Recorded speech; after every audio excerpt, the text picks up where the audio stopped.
This is Halle, located in the eastern part of Germany on the river Saale. Today it is home to around 250,000 people and it is the largest city in Saxony Anhalt. It is a very attractive city to visit with its interesting main square, abundant parks and 2 castles. The video you see here dates to June 2023. Halle is home to the Rote Ochse, the Red Ox prison. Why is it called the Red Ox? This I don't know. The reason has been lost to history. Maybe it's something to do with the colour of the bricks and the red stone that was used to build it, and perhaps the ox refers to the oxen that hauled the wagons bringing the materials to the construction site as it was being built. It was put into operation as a prison in 1842 as the Royal Prussian Penal Learning and Reformatory Institution, although it was used as a location for capital punishment also. During the Second Reich and the Weimar periods there were not many executions here, although some did occur. That changed once the National Socialists came to power.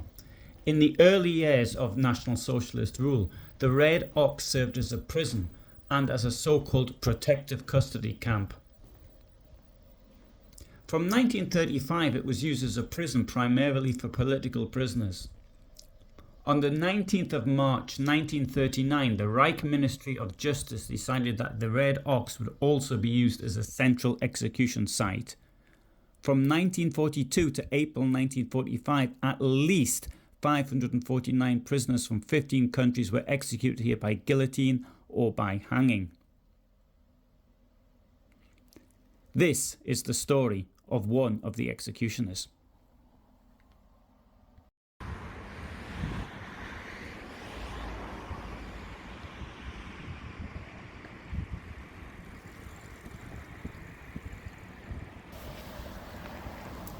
Ernst Reindel was born here in Magdeburg on the 30th of November 1899. As can happen in other countries too, executioners often came from a family of executioners. In his case, his ancestor Johann Reindel was executing death sentences in Bohemia and Salzburg in the 18th century. Ernst Reindel's grandfather, Friedrich Reindel, carried out at least 212 death sentences throughout northern Germany between 1874 and 1898.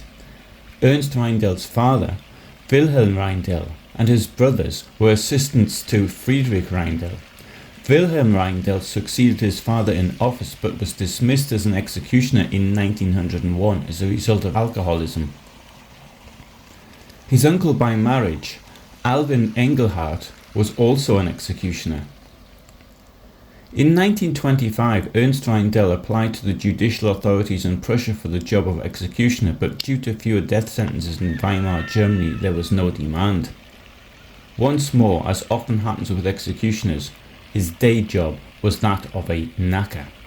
A knacker is someone who removes and clears animal carcasses from private farms or public highways and renders the carcasses into byproducts such as leather, fats, grease, glue, gelatin, bone meal, bone char, soap, bleach, animal feed and other products. The knacker doesn't slaughter animals for food, but is used to kill old and injured horses or other working animals which are no longer capable of work.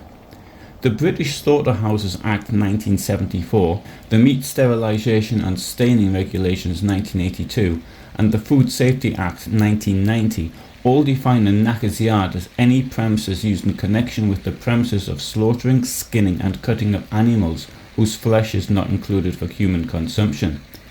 I've used the British legal definition, but it's very similar in other countries. Since the Middle Ages, the occupation of knackerman was frequently considered a disreputable occupation, and as such knackers were often also commissioned by the courts as public executioners. As businesses were largely kept in the family, the role of public executioner also became a family business, so to speak. In the case of Ernst Reindel, his family business was located in Gommern, a village located to the southeast of Magdeburg. In 1927, Reindel was fined for illegal possession of weapons, and one might have assumed that this would affect any future job prospects as an executioner, but Reindel was in luck. In 1933 Hitler came to power and job opportunities in this field presented themselves. Reindel had not been involved in politics and was not a party member when he applied to the Prussian Ministry of Justice in the autumn of 1933 for a post as an executioner once more. In his written application he referred to the tradition of executioners in his family and stated that he had not been trained as an executioner because his father was blind. He also stated that his father's execution tools were still in his possession. As a result of this application, Reindel eventually received the position of the 4th assistant executioner of Karl Gröbler. Gröbler was then 65 years old and had been the sole executioner for Northern Prussia since 1924. Because of the age of Gröbler, there was a good chance that Reindel could get promotion, but first he needed to learn the trade. On the 19th of May 1934, Reindel carried out his first execution as lead executioner, which, according to Gröbler, he carried out impeccably. Within a short time he was carrying out executions without the presence of Gröbler. After Gröbler retired and Reindel succeeded him, Reindel had assistants, most of whom had already worked under Gröbler and who came from near his hometown of Magdeburg. The Reich Ministry of Justice initially set up 3 execution districts in 1937. Friedrich Heer was responsible for the north and west, Johann Reichert for the south, and Ernst Reindel for the east. This meant that Reindel was responsible for the executions in Berlin-Plötzensee, which you can see here, and Breslau. After the attack on Poland and the annexation of large parts of that country to the German Reich, Gottlob Bort was added for Poznan, then renamed Bozen. Due to increasing death sentences, the Reich Ministry of Justice decided in 1942 to employ more executioners and to increase the number of execution districts. Reindel was assigned to Execution District 6 and, as a travelling executioner, was responsible in particular for the execution of death sentences in the central execution sites in Halle, Saale, in the Rote Ochse prison, Weimar, at the Weimar court prison, and at Dresden, in the Dresden remand prison.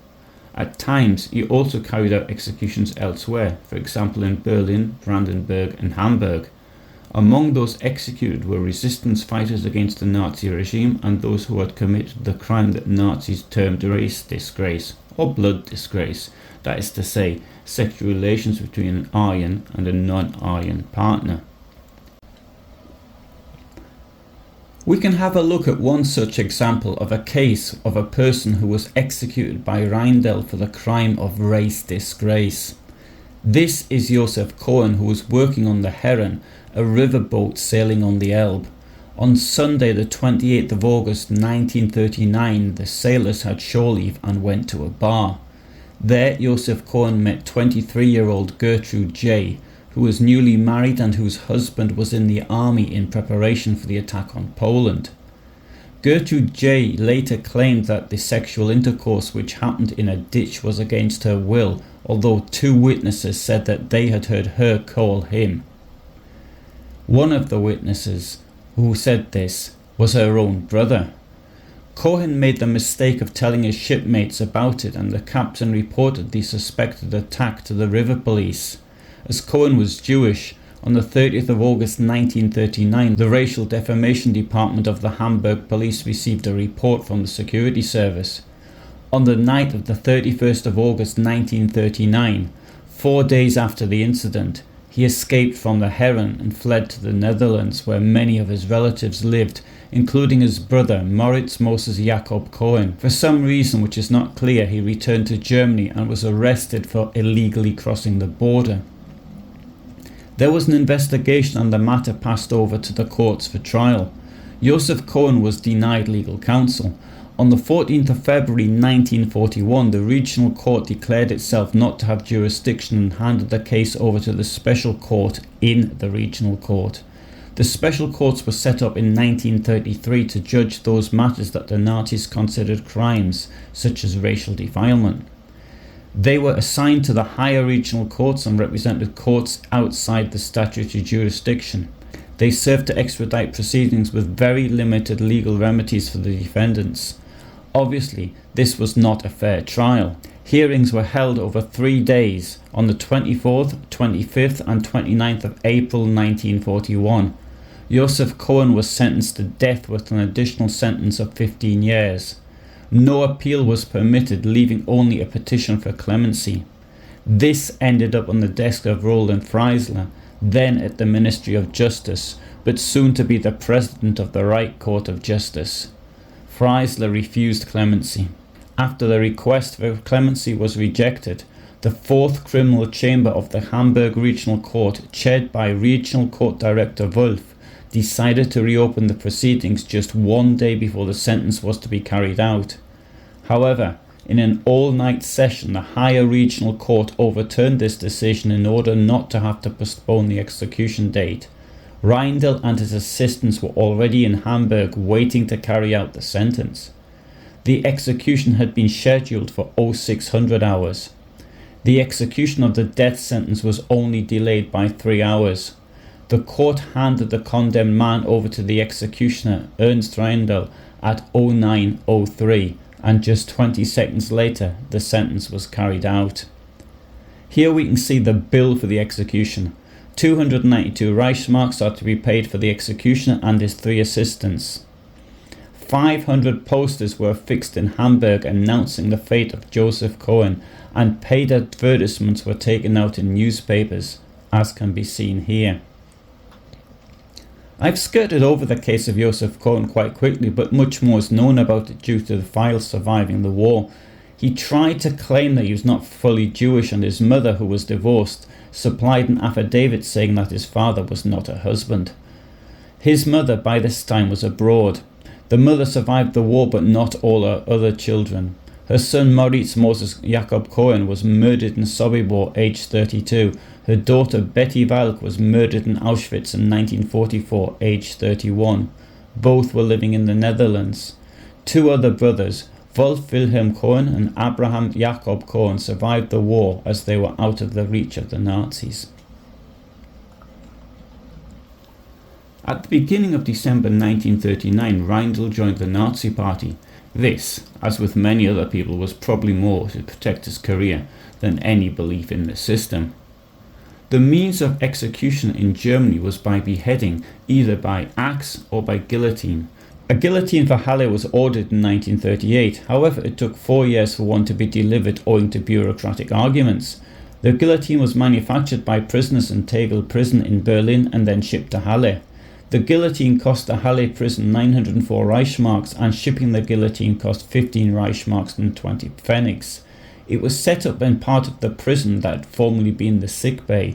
Next to the execution chamber was the room where the condemned would spend their last few hours. The guillotine was used for the first time on the 23rd of November 1942 at 1830. The victim was Michael Skandris, a farmer from Lithuania. I have a description of an execution by beheading. The description dates to 1901, and the executioner may have been Ernst Reindel's grandfather. You can see here the tools of the trade of the executioner: a block for the head, a sort of table where the condemned lay, a zinc basin to collect the blood, and of course an axe.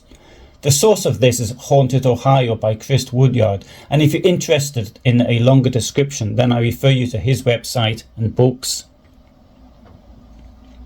The axe of today in Prussia is short-handled and is swung with one hand. There are 2 blocks, a long body block on which the condemned is stretched out at full length and face down, and a short head block, just a few inches removed from the body block.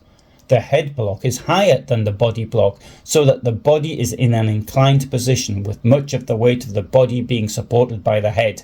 The instant the head is severed, the upper part of the body drops on a level with the lower part, and the blood that spurts, instead of gushing everywhere, strikes against the face of the head block, and there is no disgusting scene. Little or no blood is seen at all. Of course, that was in 1901, but I think it was the same 40 years later. On the 6th of July 1943, Reindel received the order to execute Hans Meyer by guillotine. Reindel was the executioner for the Court of the Wehrmacht Command Berlin, which had been set up on the 1st of January 1934.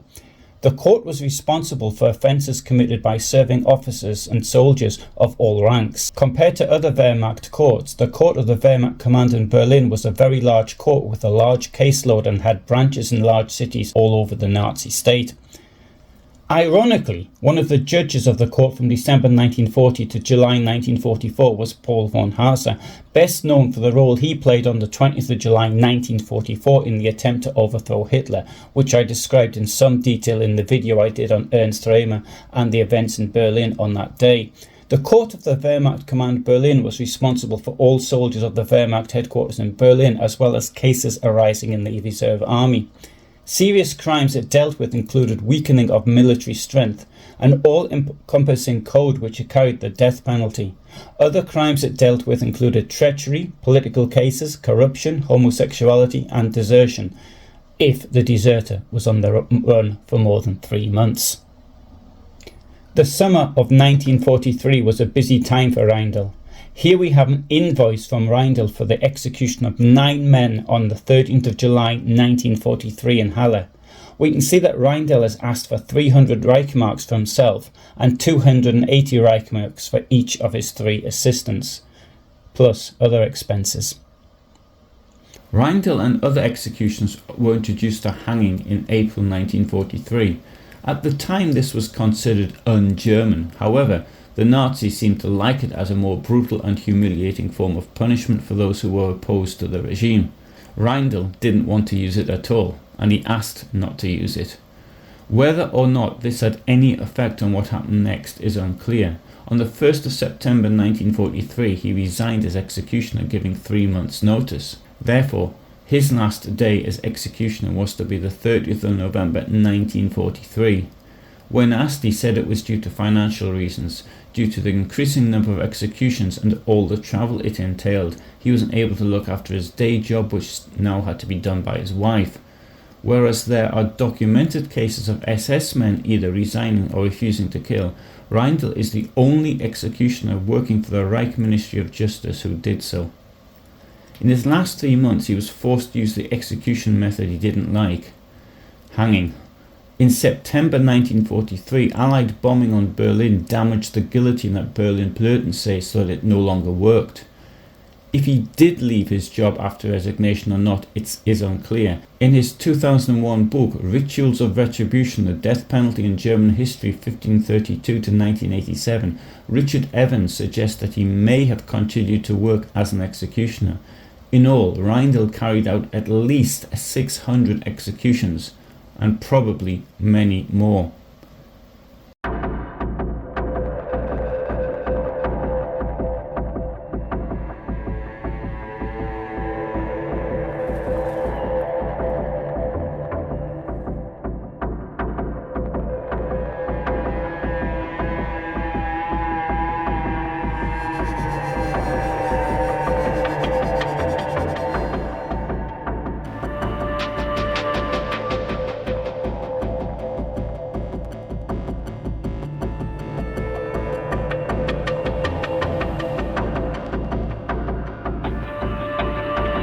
After the war, his hometown of Gomel found itself inside the Soviet zone of occupation.